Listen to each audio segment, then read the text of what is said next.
إن الحمد لله عز وجل نحمده ونستعينه ونستغفره ونعوذ بالله من شرور أنفسنا والسيئات أعمالنا فإنه من يهده الله فلا مضل له ومن يضلل فلا هادي له وأشهد أن لا إله إلا الله وحده لا شريك له وأشهد أن محمدا عبده ورسوله صلى الله عليه وعلى آله والصحابة وعلى كل من اهتدى بهديه وتمسك بسنته إلى يوم الدين. Inch'Allah subhanahu wa ta'ala, nous vous souhaitons une fois de plus la bienvenue dans cette série de programmes intitulée Qabas al-Munir, la torche lumineuse, programme dans lequel nous discutons de l'islam dans tous ces domaines. Nous ne tablons pas sur une question spécifique de l'islam. Nous souhaiterons traiter de l'islam dans ce programme, dans son ensemble, Inch'Allah subhanahu wa ta'ala. Ainsi donc aujourd'hui, nous nous souvenons de notre épître, Kitab al-Tawhid de Cheikh al-Islam, al-Imam, al-Mubajjal, al-Mujaddid, Muhammad ibn Abdul Wahhab, rahmatullah alayhi, bi rahmatihi wasi'ah, qui intitule un chapitre Bab man haqqaqa at-tawhid dakhala al-jannata bi khayri hisab. Quiconque met en vigueur le respect de l'unicité d'Allah entrera au paradis sans être jugé. Il a mentionné un récit recueilli par les deux grands imams Al-Bukhari et Muslim, عن حسين ابن عبد الرحمن قال: كنت عند السعيد ابن الجبير فقال: أيكم رأى الكوكب الذي انكدى البارحة؟ فقلت أنا، ولكن لم أكن في الصلاة ولكني لدغت. قال: فما صنعت؟ قال: ارتقيت. ثم قال: وما حملك على ذلك؟ قلت: حديث حدثناه الشعبي. قال: وما حدثكم؟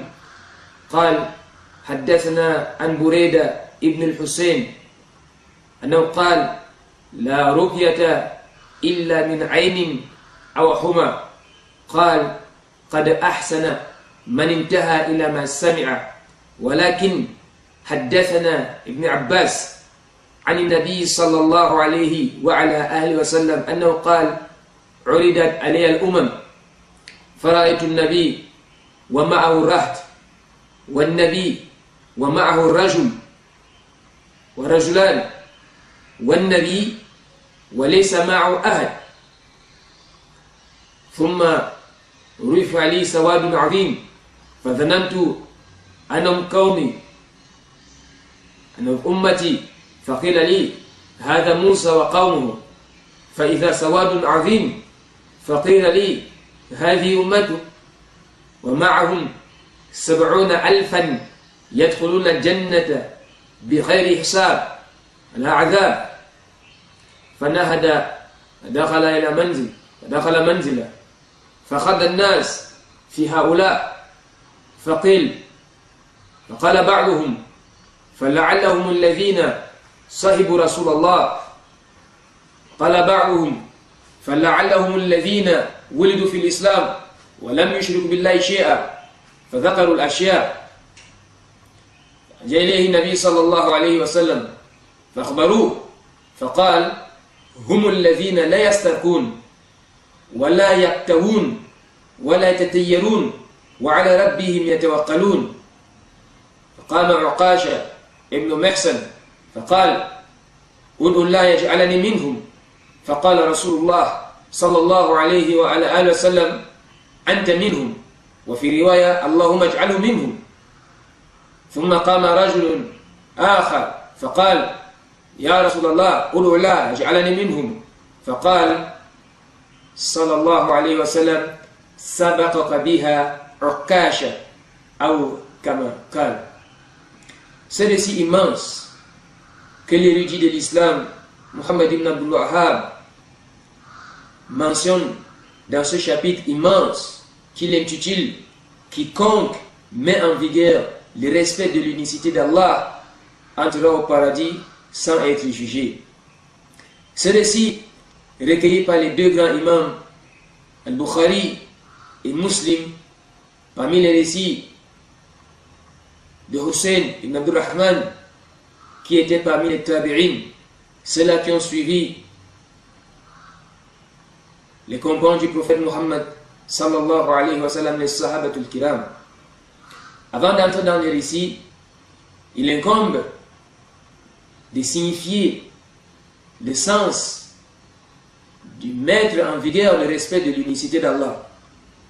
Lorsque nous mettons l'unicité d'Allah en vigueur, il s'agit en réalité de débarrasser l'unicité d'Allah de tout ce qui peut le rendre imparfait, de tout ce qui peut remettre en cause sa perfection. Allah Azza wa Jalla a créé les hommes et il a fait des monothéistes. Le diable est venu leur détourner. Il s'agit de rentrer dans l'école première, l'école du pur monothéisme, qui est le commandement majeur d'Allah subhanahu wa ta'ala.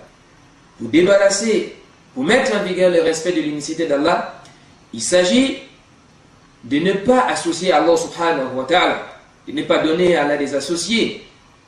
L'associationnisme qui est le péché le plus abominable.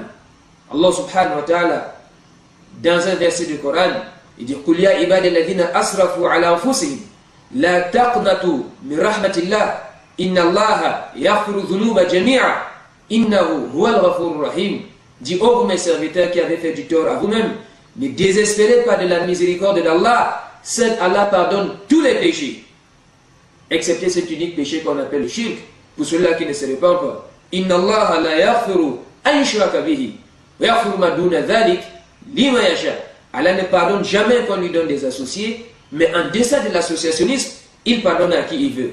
Et à travers la langue de Jésus, fils de Marie, et de Mariam, Allah le très vénéré dit فَإِنَّهُ مَنْ يُشْرِكْ بِاللَّهِ فَقَدْ حَرَّمَ عَلَيْهِ الْجَنَّةَ وَمَأْوَاهُ النَّارُ وَمَا لِلظَّالِمِينَ مِنْ أَنصَارٍ. Il en est ainsi, quiconque donne des associés à Allah, le paradis lui est strictement interdit et son refuge sera le feu de l'enfer.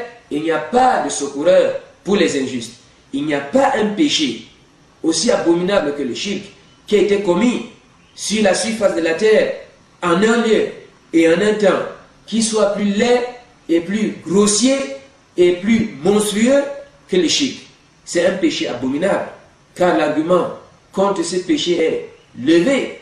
L'homme n'a pour créateur qu'Allah, l'homme n'a pour pourvoyeur de subsistance qu'Allah, l'homme n'a pour protecteur qu'Allah. Comment va-t-il donner à Allah des associés? Voilà pourquoi les musulmans premiers, à l'instar de Luqman al-Hakim, lorsqu'il recommande à son fils ce qu'il donne comme recommandation, il commence par lui parler de ce droit sublime et ultime d'Allah Azza wa Jal. Il dit Ya bunay, la tushrik billah, inna shirka la dhulmun azim.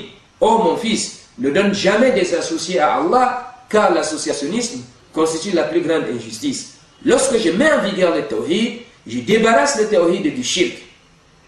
C'est pas tout, je débarrasse aussi le tawhid des innovations, la bid'a, le fait, n'est-ce pas, d'amener dans cette religion ce qui n'a aucun fondement, ce qui n'a aucune recommandation. Car vous savez, dans l'islam, la déviance ne sort pas de deux choses.